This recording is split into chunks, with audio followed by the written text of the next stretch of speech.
आज हम बात करेंगे गुरु ग्रह की। गुरु ग्रह के कारक तत्व की बात करेंगे, बृहस्पति देव के कारक तत्व की बात करेंगे आज की वीडियो में, और जानेंगे कुंडली के माध्यम से भी कि बृहस्पति की कौन सी राशियाँ होती हैं। सारी चीज़ें गुरु ग्रह के बारे में बताएंगे। नमस्कार। आज की वीडियो में बृहस्पति देव के कारक तत्व की बात कर रहे हैं। गुरु के कारक तत्व क्या हैं, इस विषय में बता रहे हैं। बृहस्पति को गुरु कहा गया है।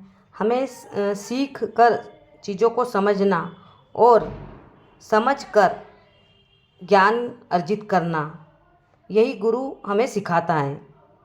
गुरु ग्रह की राशि है धनु राशि और मीन राशि के स्वामी होते हैं गुरु। गुरु स्वभाव गुरु का और कारक तत्व, इस विषय में हम बात कर रहे हैं। गुरु मोटा शरीर, पुरुष, ब्राह्मण, सौम्य, सद्गुणी, कप प्रवृत्ति, पीला रंग, वेद, धर्म, भक्ति, स्वर्ण, ज्ञानी, गुरु, चर्बी, कफ, विद्या, पुत्र, पौत्र, विवाह, ये सब चीज़ें गुरु से देखी जाती है। आगे और हम कारक तत्व की बात करेंगे। हम कुंडली पे इसे समझ लेते हैं। पहले गुरु ग्रह के कारक तत्व की बात कर रहे हैं, हम कुंडली पे समझेंगे। पहले हम ये मीन लग्न की कुंडली बना लेते हैं, या धनु लग्न की बना लेते हैं। धनु लग्न तो 9 नंबर लग्न में आएगा। 9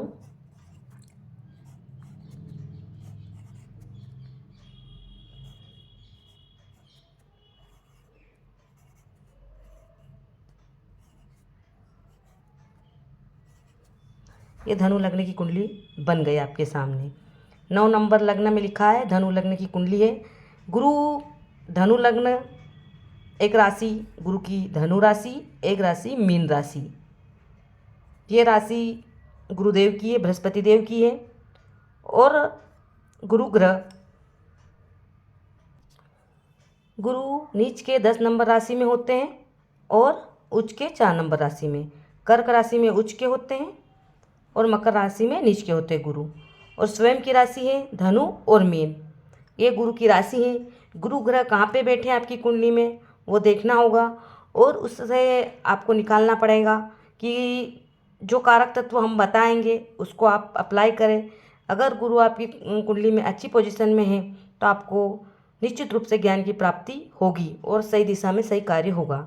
उसी प्रकार अगर आपका डिस्टर्ब है, किसी ऐसे भाव में बैठ गए हैं, उसके साथ में राहु बैठ गया है या कोई ऐसे ग्रह बैठ गए हैं जो उनसे कमज़ोर कर रहे हैं, या 10 नंबर राशि में बैठ गए हैं, तो ये थोड़ा सा परेशानी दे सकता है, क्योंकि सही से आप ज्ञान नहीं ले पाएंगे।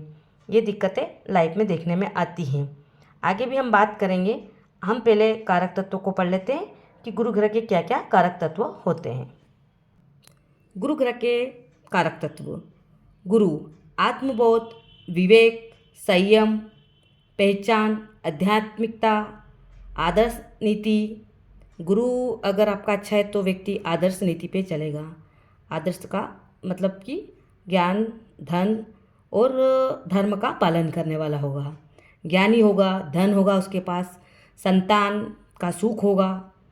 ये कारक तत्व है, ज्ञान, धन, संतान, पंडिताई। जो गुरु अच्छा होता है तो ऐसे लोग पंडिताई होते हैं, मतलब पंडित का काम भी करते हैं और ज्ञान देने का भी काम करते हैं। ज़रूरी नहीं कि पंडित मंदिर में जाके वो काम करना, आप ज्ञान दे रहे हैं, परामर्श दे रहे हैं, ये भी एक गुरु का काम है।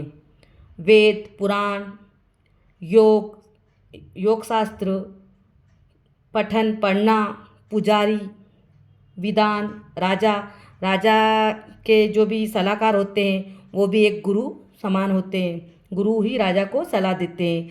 न्यायाधीश, अध्ययन, वकील जो लोग होते हैं उनका भी गुरु कुंडली में अच्छा होता है। वकील, कानूनी सलाहकार, विशेषज्ञ, मनोवैज्ञानिक, बैंक में काम करने वाले, प्रबंधक, धर्म कार्य में जुड़े हुए, जो धार्मिक कार्य में जुड़े हुए होते हैं वो भी गुरु ग्रह से संबंध रखते हैं। पौराणिक ग्रंथों और रीति रिवाज को मानने वाले जो ऐसे विधान होते हैं वो भी गुरु ग्रह से संबंध रखते हैं। ये कारक तत्व उनके होते हैं।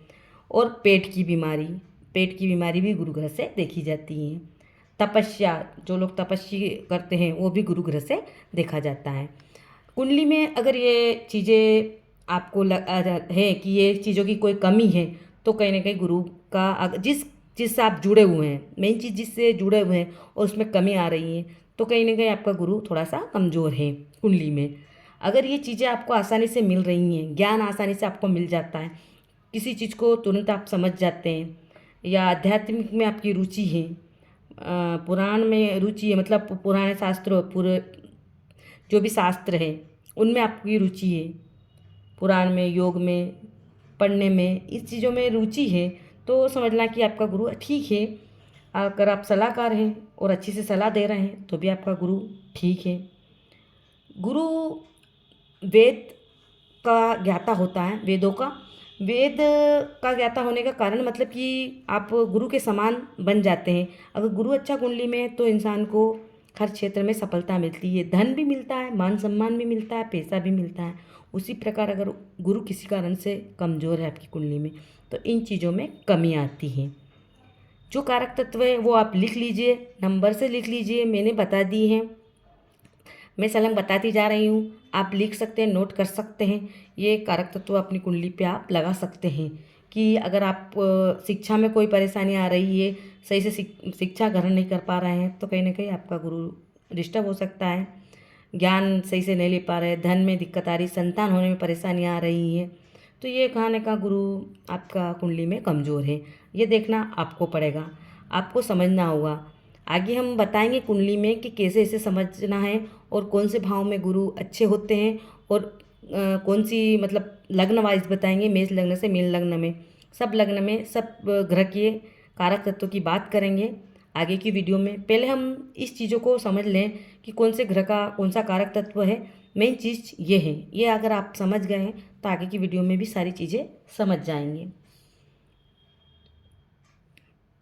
वैसे ही जैसे कि एसिडिटी प्रॉब्लम, पेट की कोई परेशानी है, तो कहीं ना कहीं आपका गुरु डिस्टर्ब है। पेट संबंधी कोई भी परेशानी, मोटापा ज़्यादा बढ़ रहा है, तो कहीं ना कहीं दिक्कत है।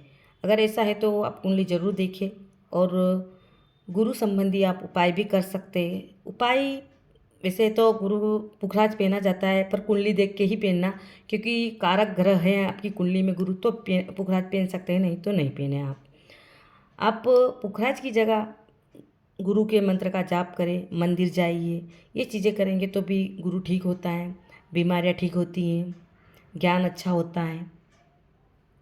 आप हमारी वीडियो को लाइक, शेयर और सब्सक्राइब जरूर करें, ताकि आने वाली वीडियो में हम पूरी जानकारी दें और बहुत अच्छे से और सरलता से समझाने की कोशिश करें।